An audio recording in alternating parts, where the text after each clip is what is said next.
usted. Bienvenidos a Aprendo en Casa, un programa que llega a ustedes gracias al trabajo conjunto del Ministerio de Educación Pública, SINAR Costa Rica Medios y la Universidad Estatal a Distancia. Contamos con que esta será una hora llena de contenido interesante y útil para toda la comunidad educativa.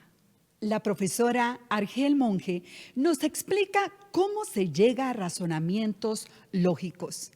Si ustedes me acompañan a ver este video, vamos a aprender cosas muy interesantes. Bajo la premisa de que me van a acompañar, entonces llego a la conclusión de que vamos a aprender cosas muy interesantes.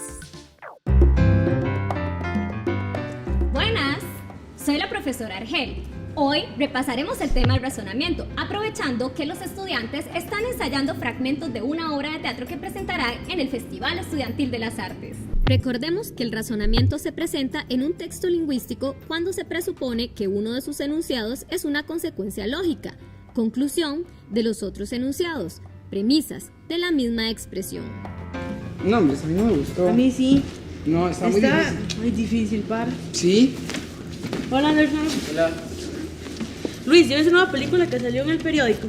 No, ¿cuál? Esa de Woody Allen, está en cartelera. Si usted me acompaña, entonces puedo ir al cine. ¿Me acompaña? Sí, claro. Yo voy con usted. ¿Se dieron cuenta de que acaban de utilizar un razonamiento? ¿Cuál es? Cuando Ciani le comentó a Luis sobre la película de Woody Allen, le dijo que podía ir al cine si él la acompaña. Como él respondió que sí, entonces Ciani pudo formular el siguiente razonamiento. Si Luis me acompaña, entonces iré al cine. Luis me acompañará, por lo tanto iré al cine. De tal manera, las premisas de este razonamiento son: si Luis me acompaña, entonces iré al cine. Luis me acompañará y la conclusión es: iré al cine. Todos a sus puestos, muchachos. Vamos a continuar con el ensayo de la obra. Vamos a iniciar con el fragmento número 8. Opa, ¿para dónde vas, Yani? Jay, Luis, hoy vamos a cenar a un restaurante. Solo los domingos vamos a cenar a un restaurante. Hoy es viernes. Por consiguiente, hoy cenamos en casa. Recordemos dos términos importantes. ¿Qué es una premisa y qué es una conclusión? Una premisa es un enunciado del cual se afirma que su conclusión es una consecuencia lógica. Una conclusión es el enunciado que se afirma como resultado lógico de otros enunciados o premisas. Existen marcadores de consecuencia lógica. Su función es introducir la conclusión o las premisas, como por ejemplo, por lo tanto, se sigue de, lo cual muestra que, por esta razón, consecuentemente, como resultado. Este es un ejemplo de cómo podemos emplearlos. Ciani, solo los domingos vamos a cenar a un restaurante. Hoy es viernes, por consiguiente, hoy cenamos en casa. Este marcador se omite en ocasiones al hablar, sin embargo, está presente en el razonamiento. Por ejemplo, profe, si leo mucho, aprenderé nuevas palabras. Leo mucho, aprendo nuevas palabras. ¡Exacto, Anderson! Nos podemos hacer la pregunta fundamental. De acuerdo con el criterio lógico, ¿es o no deductivamente válido un razonamiento? Es decir, ¿se sigue o no se sigue la conclusión de las premisas? Es necesario considerar que este criterio de validez se obtiene con la información presente en el razonamiento. Puesto que si el domingo vamos a ir a un restaurante, por consiguiente, podemos ir luego a ver el partido del estadio. ¡Bien! Existen también razonamientos inválidos, los cuales nos resultarán fáciles de identificar. Por ejemplo, todos los costarricenses compran banderas para apoyar a la selección nacional. Yo no compro una bandera, entonces yo no soy costarricense. En este ejemplo, la deducción es inválida. El no realizar la acción no tiene por qué concluir que no es costarricense. Algunos equipos entrenan mucho y ganan. El equipo de mi barrio no ganó. Concluyo que mi equipo no entrenó mucho. Este puede ser un razonamiento no tan válido, pues muchos equipos se entrenan bastante y aún así pierden, pues en la dinámica del juego pueden entrar otros factores que precipitan ya sea la victoria o el fracaso del equipo. Bueno, eso del partido lo podemos hablar luego. Listo, descansen 5 minutos. Sí, pero con salsa. ¿Le gusta la música salsa? Sí, y mucho. Pero si escucho música salsa no me puedo concentrar en mis tareas. Es como irme a dormir. Si escucho música salsa o me acuesto a dormir, entonces no termino mis tareas. Escucho música salsa, por lo tanto no termino mis tareas.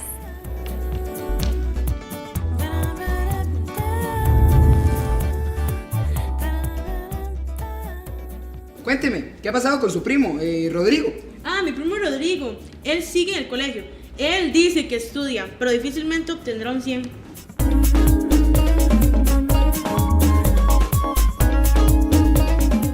Bueno, Luis, ahora vamos a ensayar la escena de la pijama. Si me acuesto temprano, entonces duermo tranquilo. Si duermo tranquilo, entonces me levanto descansado. En consecuencia, si me acuesto temprano, me levanto descansado.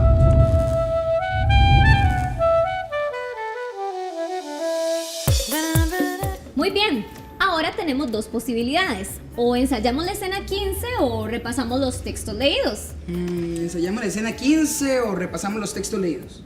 Mejor repasemos los textos. Si repaso los textos leídos, no me equivocaré el día y la hora. Por consiguiente, voy a repasar los textos. Perdón, se me olvidó apagar el celular.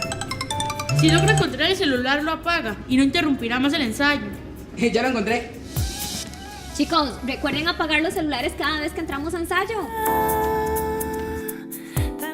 A continuación, ustedes en sus casas realizarán el siguiente ejercicio. Es muy sencillo, consiste en evaluar los siguientes razonamientos como válidos o inválidos. El Festival Estudiantil de las Artes es excelente. Yo participo en el Festival Estudiantil de las Artes, por lo tanto, yo soy excelente. ¿Es válido? ¿Es inválido? Todos los hombres calvos tienen dinero. Yo soy un hombre calvo, así que yo tengo dinero. ¿Es válido? ¿Es inválido? Reírse constantemente alarga la vida. Julio se ríe constantemente. Por lo tanto, Julio alarga su vida. ¿Es válido? ¿Es inválido? El día está nublado. Por consiguiente, lloverá mañana. ¿Es válido? ¿Es inválido? Algunos estudiantes becados deben trabajar en la biblioteca. Marcela tiene que trabajar en la biblioteca. Como resultado, Marcela es becada. ¿Es válido? ¿Es inválido? Todos los hombres cuyo nombre inicia con C son felices. Mi tío se llama César. Asumo que mi tío es feliz. ¿Es válido? ¿Es inválido? Excelente, muchachos, nos vemos en el próximo ensayo. Y a usted, muchas gracias por acompañarnos en otro video de Profe en Casa. ¡Adiós!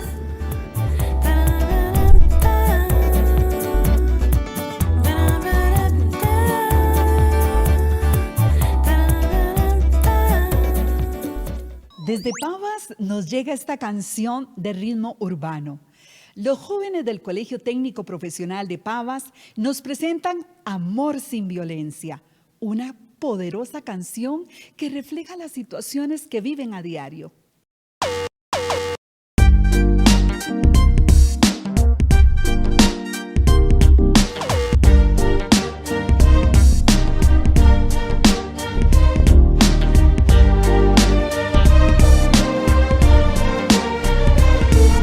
El barrio me inspira, la calle me inspira, el caserío me inspira. Por favor no me pregunten por la guerra, pregúntenme por la paz. No quiero ir al cementerio a visitar a muchos más. Todo lo que hemos visto trae consecuencias, ilusiones del barrio que narro con experiencia. El barrio me inspira, la calle me inspira, el caserío me inspira.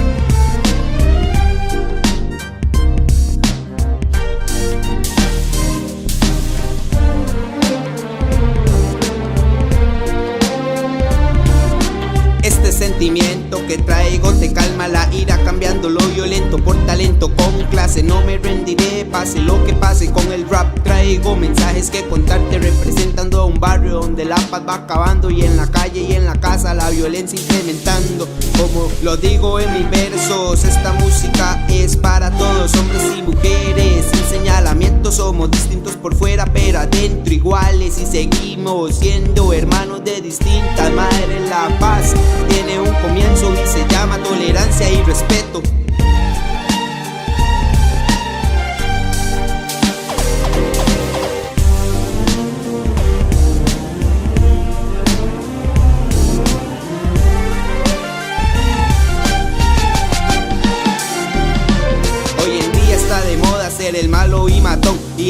escucha locuras para llamar la atención, creerse hombrecito y golpear por diversión. Micrófono en on, listos para la acción, mentes inspiradas y libretas preparadas, situaciones de violencia que ya quedaron plasmadas. El barrio me inspira, la calle me inspira, el caserío me inspira.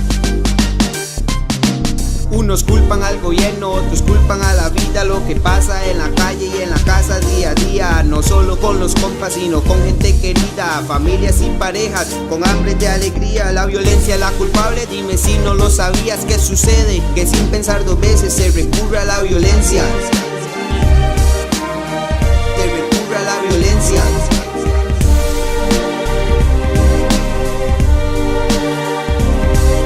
Por eso es que yo canto y te dejo este mensaje para que en algo te ayude. Amor sin violencia para que la vida dure. Y recuerda esta frase cada vez que tú lo dudes. Amor sin violencia para que la vida dure. Del barrio me inspira, la calle me inspira, el caserío me inspira. Amor sin violencia para que la vida dure. Podemos cambiar.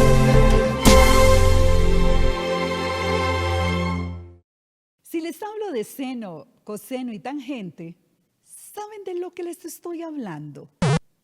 Así es, estamos hablando de vectores. La profesora Evelyn Piedra nos amplía sobre este tema. ¡Qué problema! En 3 minutos cierran el COSEBI. Si cruzo la calle en diagonal, me da tiempo de llegar. Pero hay mucho tránsito.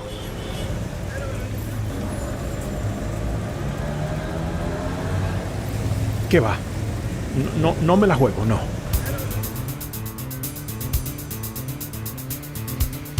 Hola, mi nombre es Evelyn Piedra Pereira, su profesora de física, y hoy vamos a repasar el tema de vectores, su definición, características, representación gráfica y su cálculo matemático. Ahora, ¿qué se entiende como un vector? Un vector es una magnitud física a la cual se le asigna una dirección. La dirección puede ser norte, sur, este, oeste, arriba, abajo, derecha, izquierda o bien eje X o eje Y, positivo o negativo, entre otros. Los vectores nos ayudan, por ejemplo, a calcular desplazamientos entre dos lugares y también velocidades. Podemos graficar un vector ubicándolo en el plano cartesiano, en donde se muestren las componentes X y Y. Los vectores se pueden ubicar en 4 cuadrantes y el signo que adquieren los valores de seno, coseno y tangente depende de en qué cuadrante se encuentren. En este cuadrante, los valores de seno, coseno y tangente son positivos. En el segundo cuadrante, solo el valor de seno es positivo, los demás son negativos. En el tercer cuadrante, solo el valor de la tangente es positivo, los otros son negativos.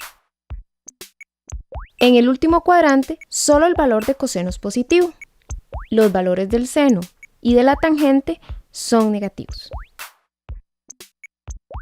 En este ejemplo, para calcular el vector resultante y su dirección, se debe conocer la definición de seno, coseno y tangente, con el fin de obtener las componentes en X y en Y.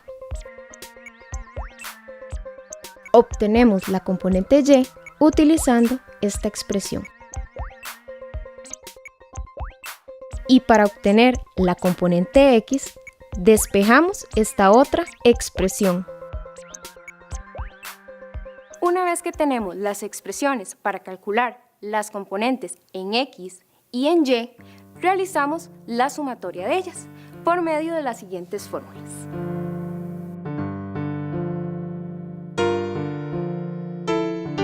Cuando se han obtenido las sumatorias en X y en Y, calculamos el vector resultante con esta fórmula. Una vez que tenemos la resultante, se obtiene su dirección.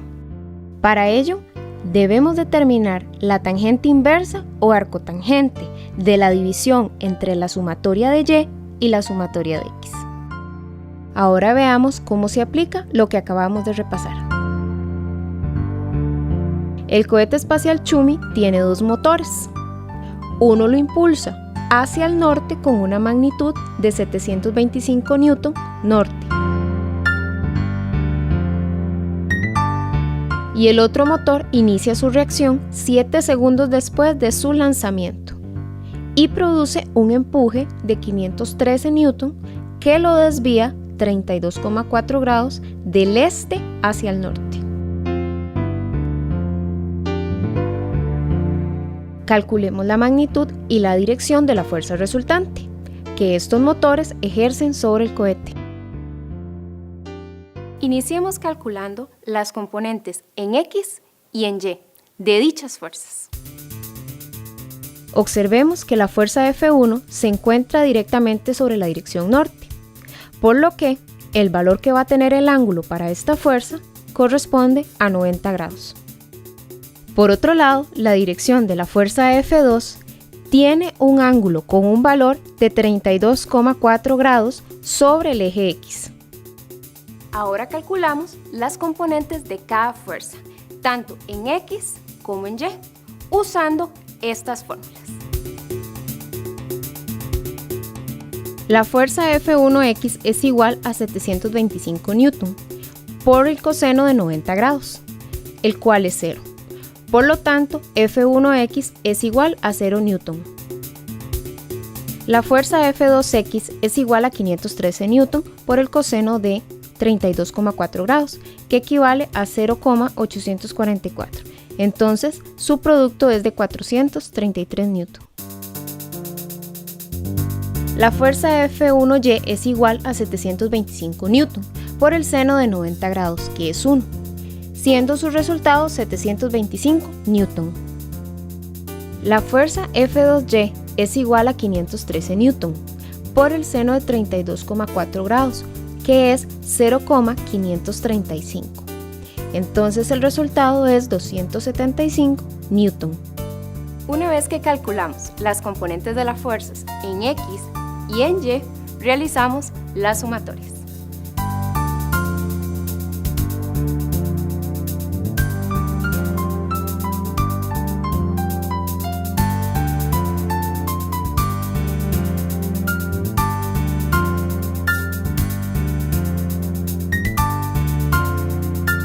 A continuación, calculamos la fuerza resultante, utilizando el teorema de Pitágoras. Ya tenemos el valor de la magnitud resultante. Ahora calculemos la dirección. Utilicemos la siguiente fórmula.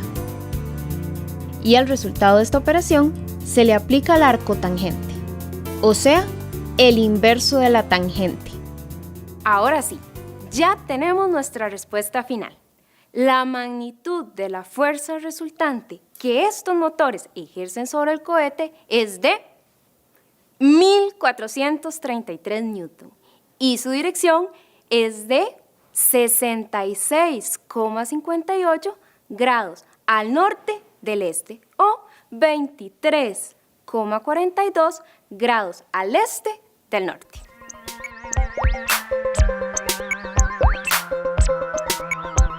Muy bien, ahora recordemos lo que hemos visto. Un vector se caracteriza por tener una magnitud física y una dirección.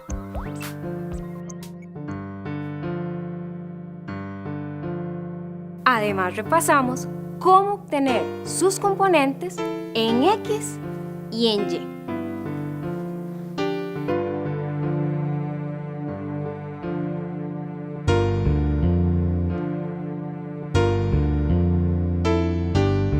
También el vector resultante y su dirección, que es la arcotangente.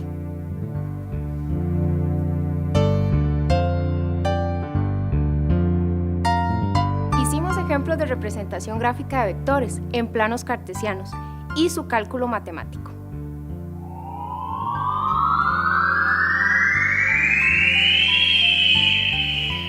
Uy, hijo, espero que este repaso le haya sido de ayuda. Le invito a ver más videos de Profe en casa y hasta luego.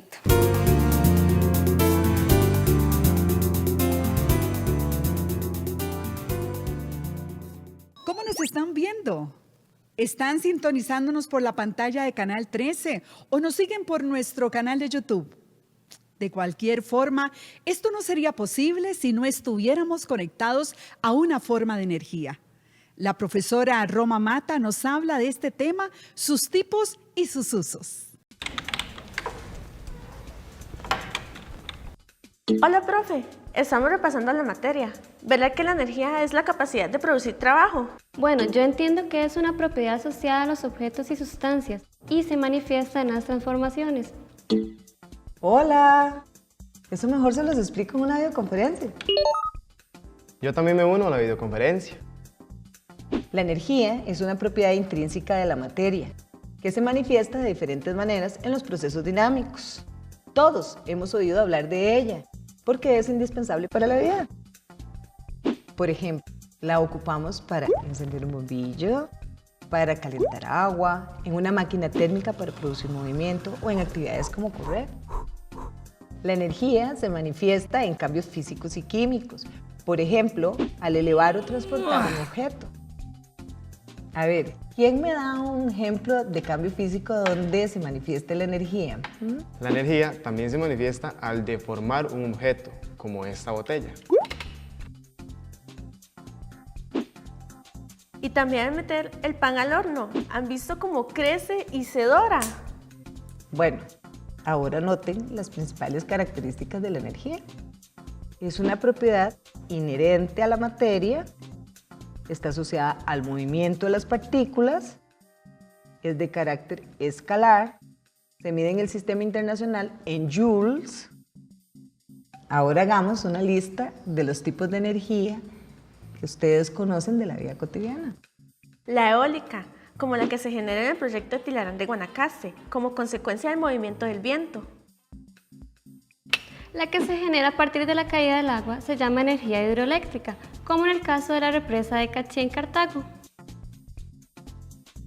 ¿No es cierto que la energía mecánica está compuesta por la cinética y la potencial? Así es. ¿Cuál es la diferencia entre esas dos energías? La cinética está asociada al movimiento y la potencial a la posición. Veamos el ejemplo de la montaña rusa. Imaginen la trayectoria. Van a tener un punto alto, baja, hasta un punto mínimo. En el máximo de esa trayectoria, el carrito va a tener velocidad cero, por lo tanto la energía cinética es cero y la energía potencial tiene su valor máximo, que es igual a la energía mecánica. A través de toda esa trayectoria, la energía potencial va a ir disminuyendo y la energía cinética va a ir aumentando, logrando su valor máximo justo en el mínimo de la curva que está sobre la referencia, donde la altura es cero, la energía potencial es cero. Y entonces podemos ver que si no hay pérdidas de energía, el sistema es conservativo, es decir, la energía mecánica tiene un valor constante. Profe, la energía calórica, la química y el trabajo, ¿de qué forma se relacionan? Recuerden, jóvenes, que los diferentes tipos de energía se interrelacionan y deben cumplir con el principio de conservación. En el motor de un carro, se inicia con la combustión de la gasolina, donde la energía química es transformada en energía mecánica para generar movimiento, o al metabolizar los nutrientes para las funciones y movimientos de los organismos vivos. Profe, ¿y cómo se relacionan el trabajo y la energía calórica? La energía calórica la podemos encontrar en un evento cotidiano cuando se manifiesta una diferencia de temperatura y el trabajo cuando hay el levantamiento de un objeto, como cuando calentamos el agua en una olla de presión. Iniciamos con agua a temperatura ambiente hasta que llega a la temperatura de ebullición. En este punto, el agua se evapora y el vapor mueve la válvula para liberar la presión. Profe, aún no me queda claro lo del trabajo. Un niño empuja un carrito con cierta fuerza y el carrito se mueve a cierta distancia. Se ejecuta un trabajo sobre el carrito que equivale al producto de la fuerza por la distancia por el coseno del ángulo. Todos los procesos cotidianos implican transformación de energía. En otros campos científicos, como la biología, se involucra la energía en procesos como la fotosíntesis. Algunos tipos de energía pueden estar asociados a un costo económico, como la energía hidroeléctrica. En Costa Rica, el fluido eléctrico lo suplen varias compañías que cobran el servicio considerando el consumo referido al tiempo. Con el fin de colaborar con el ambiente y el uso racional de la energía, existe la opción de cobrar la tarifa de acuerdo al horario de consumo. El ahorro en el uso de esta tarifa permite a las compañías administradoras del servicio utilizar en menor medida el factor térmico. Por ejemplo, existen dos tipos de servicio. El estándar, que tiene un precio para el kilowatt hora a cualquier hora del día, y el que viene por tarifa horaria, que tiene 3 tipos de tarifa. En la punta es en la hora donde hay mayor consumo y el precio de este kilowatt hora es muchísimo más costoso. En la valle tiene un precio moderado, que es durante el día, y la nocturna generalmente está en el periodo de 8 de la noche a 6 de la mañana. Este consumo es a un costo muy bajo de kilowatt hora. ¿Disfrutaron la aventura del aprendizaje sobre la energía? Asuma el reto del ahorro. Apague luces, desconecte lo que no esté utilizando y aproveche cualquier oportunidad para aplicar lo aprendido. Gracias, profe. Gracias, profe. Sembrando Ideales es una canción de Frida Calderón y Randy Mora, estudiantes de Comunidad Educativa La Paz de Santa Cruz, Guanacaste. Nos impulsa a prevenir el bullying en nuestras instituciones.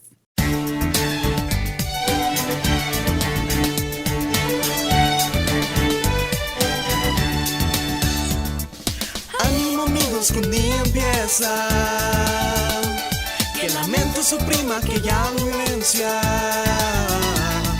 y un futuro mejor lo podremos plantar, con la diversidad hacer unión.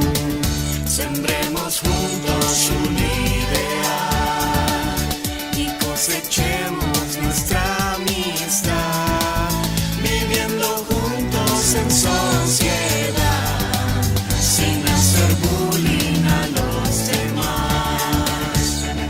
Perseverancia, fe y esperanza, unir tu voz es lo que hace falta, y traer la luz de la paz, y con nuestro poder vencemos las diferencias del ayer. Sembremos juntos un ideal y cosechemos nuestra amistad, viviendo juntos en sociedad, sin hacer bullying a los demás. Alzamos nuestras voces en un canto, no dejes llevar por el temor o el maltrato, pues si ves que está pasando no lo vuelvas a ignorar, pues todo lo que has sufrido no puedes ni imaginarlo. Somos carne y hueso con alma, con sentimiento, todos somos iguales de burlar si no hay derecho. Con mi voz haré conciencia a las personas de esta tierra para que todos nos unamos y no haya más violencia. Somos parte del problema si callamos, insultamos sin respeto, sin conciencia, humillando a los hermanos. Acabemos con el bullying, la burla y la agresión y crearemos un ambiente con apoyo y con amor. Confiamos en nosotros, somos héroes poderosos, reemplacemos nuestras penas por sonrisas, pura vida. Ven y canta conmigo con más fuerza, quiero unir sus voces más allá de este planeta. Sembremos juntos un ideal y cosechemos nuestra amistad, viviendo juntos en sociedad, sin hacer bullying a los demás. Sembremos juntos un ideal y cosechemos nuestra amistad, viviendo juntos en sociedad, sin hacer bullying a los demás, viviendo juntos en sociedad, sin hacer bullying a los demás, sin hacer bullying a los demás.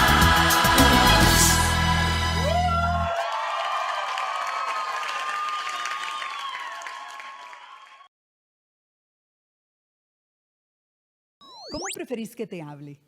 ¿Te gusta que seamos más coloquiales? ¿O prefieres un lenguaje más culto, uno más literario o técnico? Puede dejarnos sus respuestas en los comentarios de nuestro canal de YouTube para ayudarnos a decidir. Ahora sí, la profesora Olga Camacho nos explica las diferencias entre los estilos del habla. Hola, mi nombre es Olga y soy su profe de español. En el mundo existen aproximadamente 7.000 millones de personas y todos quieren y necesitan expresar sus ideas. La elección del tipo de lenguaje que utilicemos para comunicarnos es personal, pero dependerá de la vocación y del efecto que queremos lograr en nuestro receptor. Nos expresamos en función de las circunstancias y a esta forma de utilizar nuestra lengua se le llama registro del habla. Vamos a estudiar 4 estilos de registro del habla: el culto, el coloquial, el técnico y el literario. Es muy posible que en algún momento se encontrara con ejemplos de este tipo de registros o que los haya utilizado sin darse cuenta. Empecemos por el registro culto. ¿Cómo podemos identificarlo? Busquemos una referencia.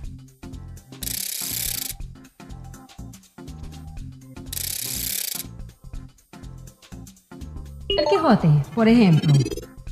Podemos notar cómo cada personaje en esta obra tiene distintas formas de expresarse y esto nos permite identificarlos a lo largo de la historia. Don Quijote y Sancho tienen 2 maneras muy distintas de hablar. Miguel de Cervantes ideó a Don Quijote como un caballero cultísimo y lleno de conocimientos.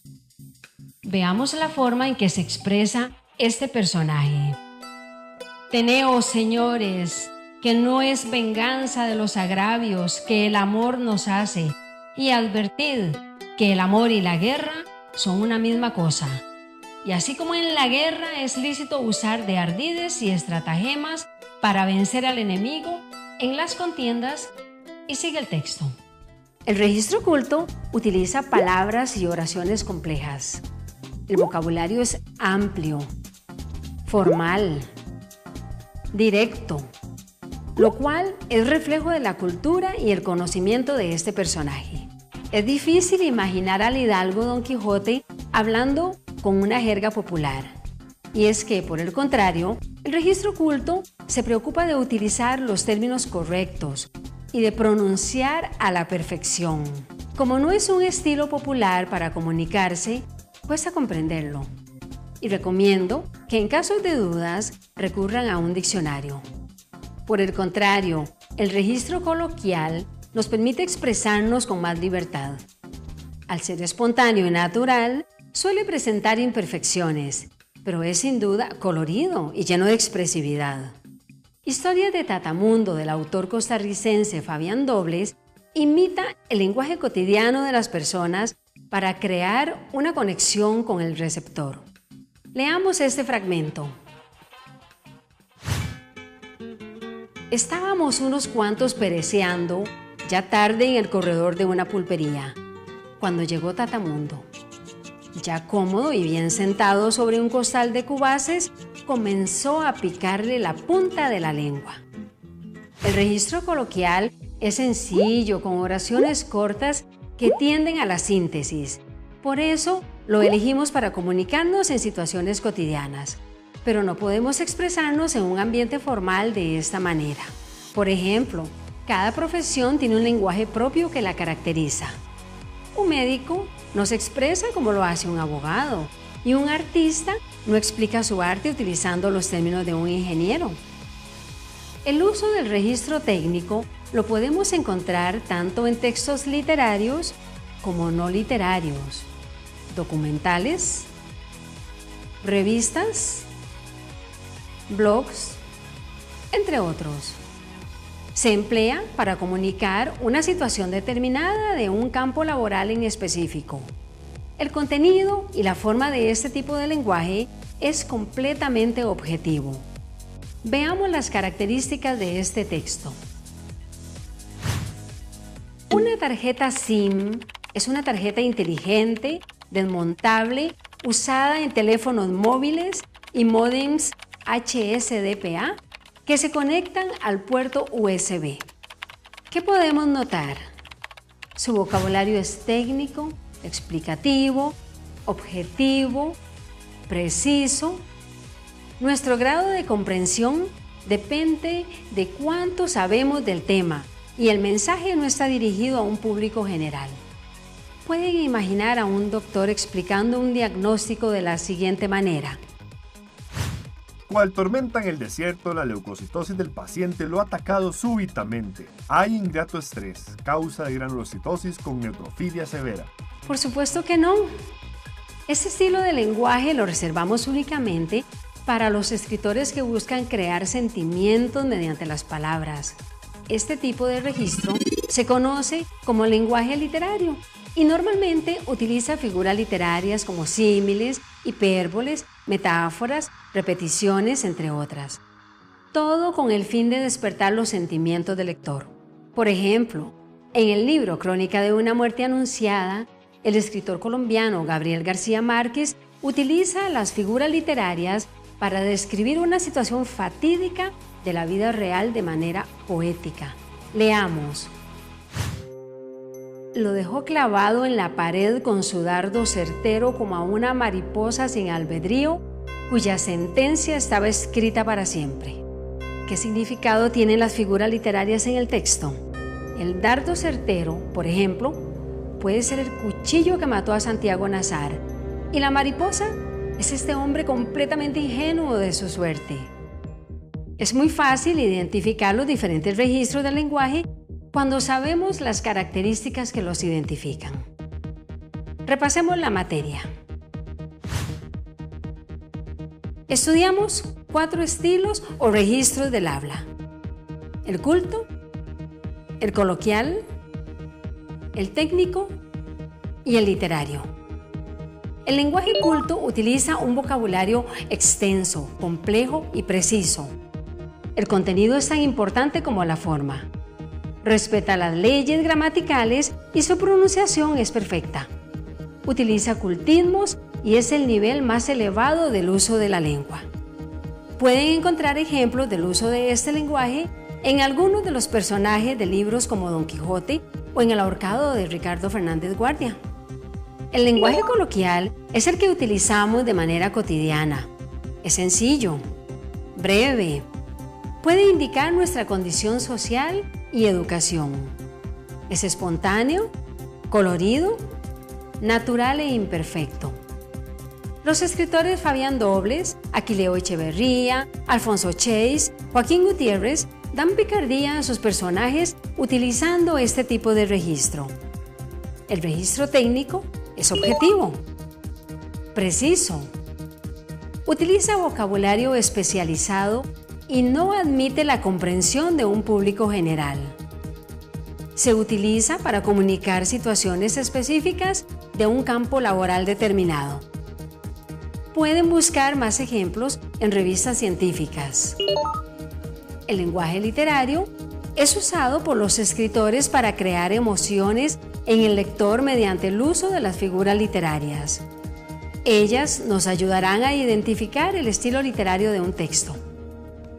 El poema Hojas de hierba de Walt Whitman o Crónica de una muerte anunciada de García Márquez son excelentes ejemplos del uso de estas figuras.